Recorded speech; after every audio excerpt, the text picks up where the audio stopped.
મંગલ ભવનય મંગલહારી દ્રવ ઉષો દશરથય જીર બિહારી।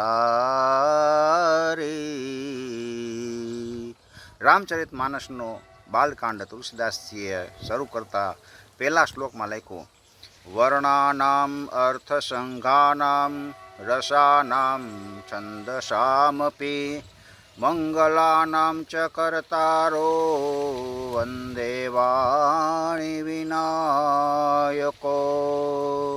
તમામ મંગલના કરતા પ્રભુને યાદ કરી અને એમ લખ્યું કે સરસ્વતી અને ગણપતિ બેની વંદના સાથે કરી છે। તુલસીદાસજી કહે છે કે મારે તો જ્ઞાનની જરૂર છે અને ભાષાની જરૂર છે। ગણપતિ એકલા ખાલી જ્ઞાન આપે અને સરસ્વતી છે એ ભાષા આપે, તો લોક હૃદય સુધી આપણે આપણી ભાષાને રામાયણને રજૂ કરવી હોય તો લોકો સુધી પહોંચાડવા માટે ભાષા તો હોવી જોઈએ, અને ભાષા ન હોય તો લોક હૃદય સુધી એ વાત પહોંચે જ નહીં।